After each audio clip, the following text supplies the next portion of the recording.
자, 논술에 MSG를 뿌려라. 첫 번째 강의 M. 문장의 서술 방법입니다. 자, 문장을 어떻게 쓰느냐인데 가끔 학생들을 보면 기똥차게 잘 풀어. 문제는 잘 풀어서 답은 잘 내는데 이걸 어떻게 표현해야 될지 몰라 하는 학생들이 있어요. 그러니까 그런 학생들이 좀 주의 깊게 들어야 하는 부분입니다. 가끔 방송을 보다 보면 TV 방송 같은 걸 보다 보면 그 사람이 무슨 말을 하고 있는지 잘 못 느껴질 때가 있어요. 좀 뭔 소리 하는 거야? 뭐 저걸 뭐 웃기라고 하는 건가? 막 이런 느낌이 가끔 들 때가 있단 말이죠. 이제 그런 걸 하면 안 된다라는 거예요. 논술에서는 절대 하면 안 됩니다. 뭐 방송에서야 그냥 재밌으라고 할 수 있는데 이걸 논술에서 했다가는 바로 탈락이에요. 뭐 사실 답을 내는 정도까지 가면 어느 정도 점수를 받긴 하는데 기본 점수 정도의 점수를 받긴 하는데 그걸 풀어서 설명하지 못하면 이제 합격권으로 올라가지 못하는 거죠. 그 논술에서는 답도 물론 중요하지만 그 답에 다가가는 논리적인 과정이 사실상 합격과 불합격을 가르는 키포인트입니다. 실제로 웬만하게 쉽게 내는 논술 시험 같은 경우에는 답을 내는 학생들의 비율이 합격자보다 더 많아요. 이게 무슨 말이냐면 정답을 써내는 학생들이 뭐 예를 들어서 100명이라고 한다면 거기서 뭐 뽑는 학생이 50명일 수 있다라는 거예요. 즉, 2배의 인원이 완벽한 답을 써낼 수 있다라는 겁니다. 그럼 그런 상태에서 이 답안지를 어떻게 가르겠어요?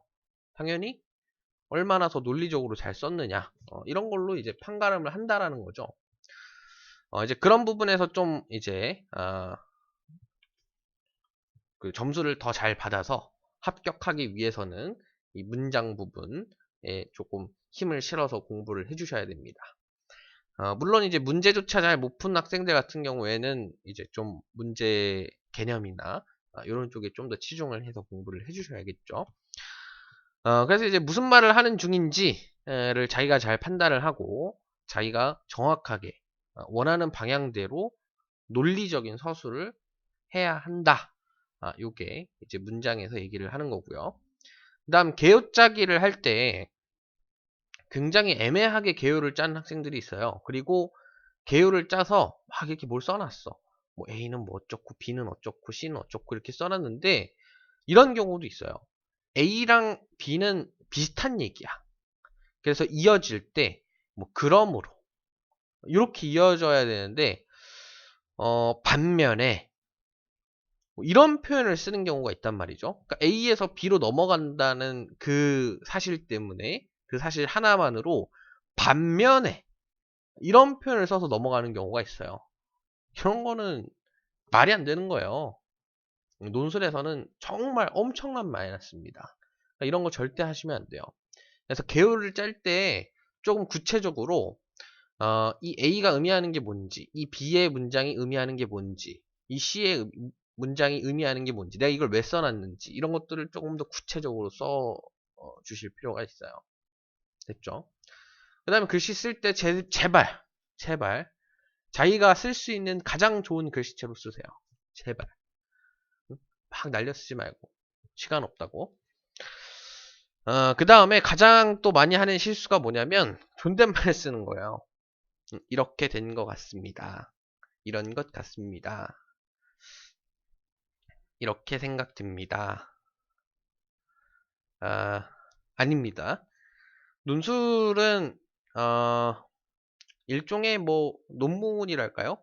그렇게 생각하시면 돼요. 논문, 그러니까 자기가 자기 주장을 하는데 있어서 존칭어를 쓴다라는 거는 굉장히 마이너스거든요.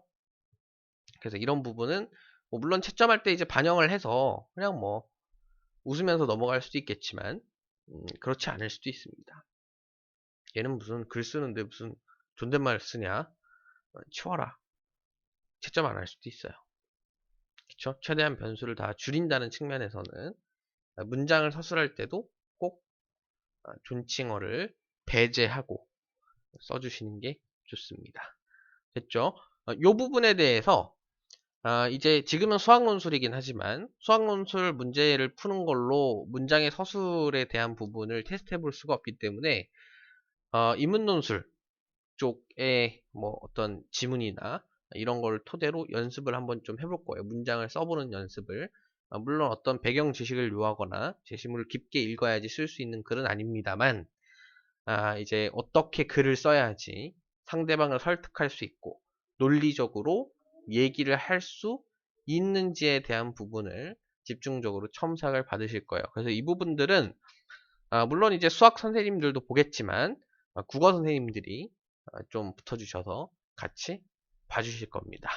그래서 좀 그런 부분에 있어서 본인의 약점이 있다면 이번 기회에 확실히 해결을 하고 가셨으면 좋겠어요.